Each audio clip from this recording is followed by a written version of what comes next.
ең бірінші алған кітабым мынау еді, «Махаббат қызық мол жылдар» дейтін.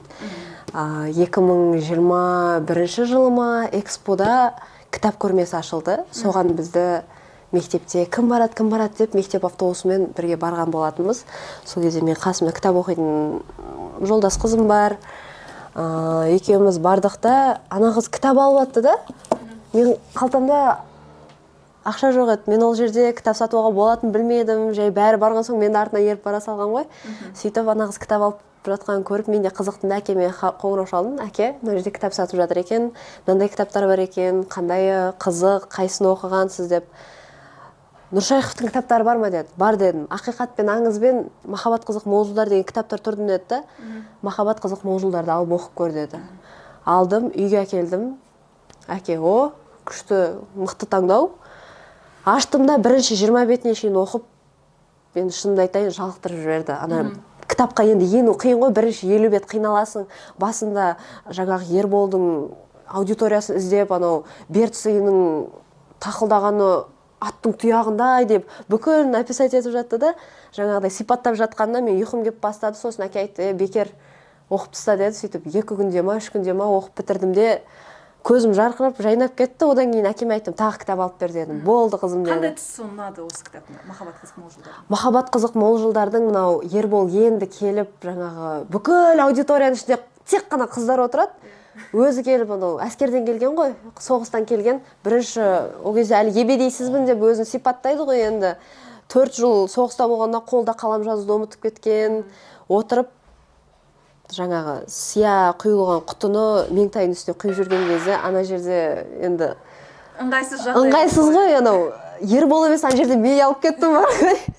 Сол жері қызық болды. Енді негізі оқып біткен кітаптарымды мен жай құрбос тұрмасын деп әлі оқымаған кітаптарға алмастырып жатам. Мынандай кітаптың менде бір 10 шақтысы бар еді, оның бәрін сатып жібердім. Оқып тастаған кітаптарыңызды сіз сатып жүресіз, иә? Иә. Оның орнына жаңасын алам. Енді ол қаржылық сауаттылық дейді. Оқып қойған кітап ол жай тұрады ма? Ол шаң басып тұрғанша оның орнына жаңадан кітап алып, қайтадан оқиын деп. Бүкіл қабырғаға үлкен кітапхана жасау ойда жоқ қой сонда, иә? Енді шілей ондай жоқ. Бірақ негізі армандағам ондайды. Бірақ одан кейін ой келді да, кітаптар, егер мен оны мысалы біреуге мұрағат етіп қалдырмасам, мұраға балаларыма қалдырмайтын болсам, онда онан пайда не дедім де, өзіме керек кітаптарды алам, оқып бітірген соң басқаға берем. Бірақ арасында енді қимайтын кітаптарым бар. Жаңағы бірінші оқыған «Махаббат қызық мол жылдар» бар. Бірінші оқыған кітаптарды қимаймын. Негізі мен орысша кітаптарымды басында сатып жүрдім, өйткені кітапханамды түгелдей қазақша кітаптарға ауыстырамын деп шешкен кезде. Өйткені орысша кітаптарды оқып отқан кезде тілім орысшаланып кеткен байқадым да, мен оған дейін таза қазақша сөйлейтін. Сыныптастарым қазақша сөйлейтін. Одан кейін жоқ, бұл нәрсе болмайды дедім да. Орысша кітаптарымды интернетке жүктедім, TikTokта салған едім. Бірден адамдар мына кітап қалды ма деп талап алып кетті әйтеуір. И жаңағы одан қалған ақшасына Қасым кітапханасының кітаптарын жинай бастадым. Қандай жақсы лайфхак, иә, негізі. Әке осындай ақша керек кітапқа дейді. Ол кітап жағынан, енді ол жағынан не алмаймын, сұрағанын беріп тұрамыз. Айына бір 2 кітап, әлемдік классика дейма, жоқ, Ресейдің есімі, сол нелерді Валберстен заказ беріп алдырады өзі.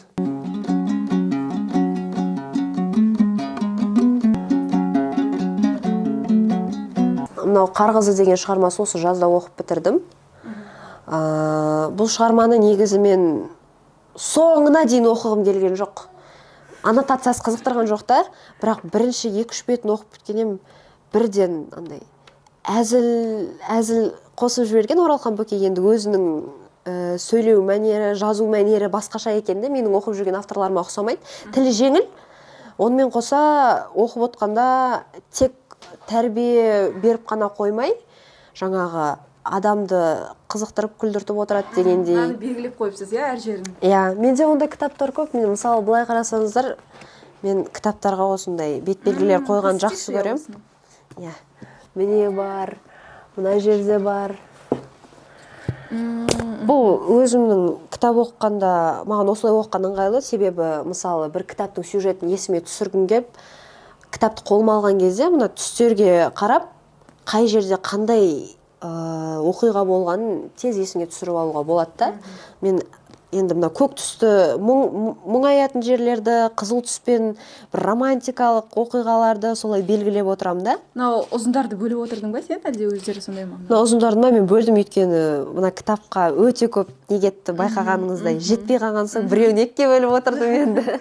Образға кіріп, интонацияны өзгеріп, сол жаңағы кейіпкердің дауысын салуға әрекет жасаймын. Монотонный емес, ол кезде өзім ұйықтап қаламын ғой. Бірінші мен өзіме пайдалы, баланың тыңдаған, екінші бала келесі кейіпкердің несін, оның агрессивный кейіпкер ме, ол жағымды кейіпкер ме, жағымсыз кейіпкер ме, соны сезіп біліп отырады.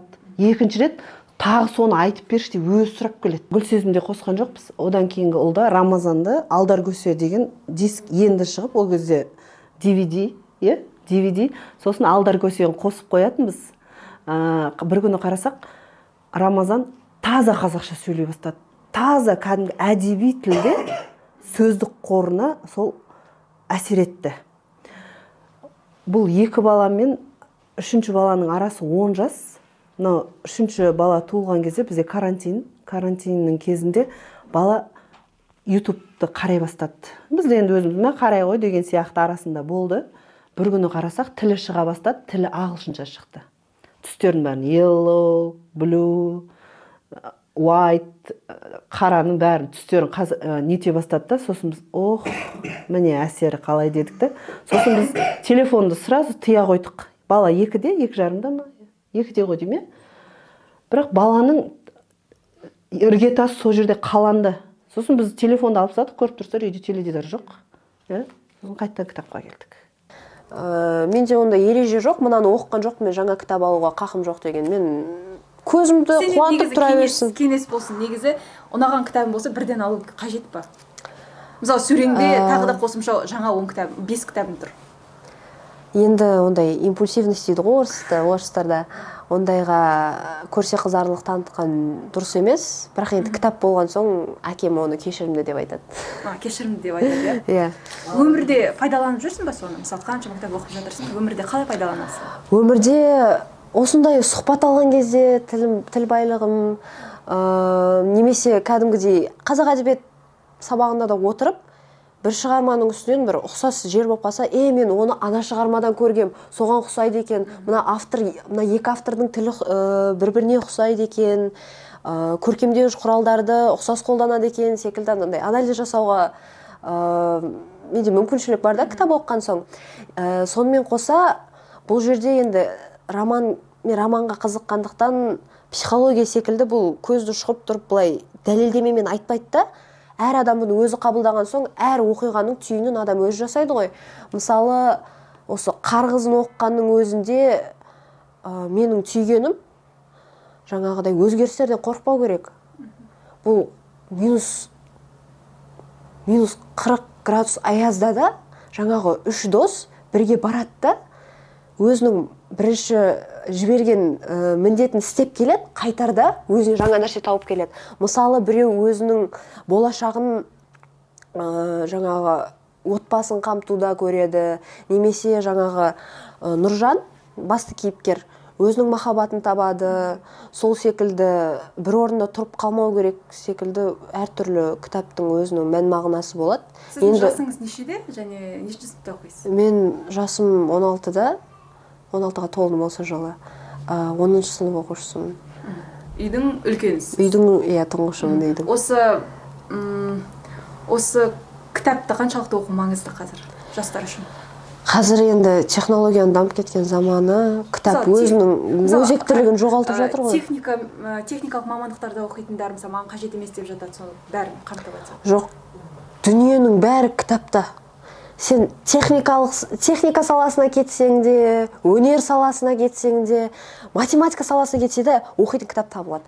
Мысалы, мынандай енді роман оқымайтын шығар, техника саласына түсем деп қызығып жатқандар. Оларға жаңағы физиктардың жазған ғылыми жұмыстары немесе мақалаларын оқуға оның бәрі кітапта ғой.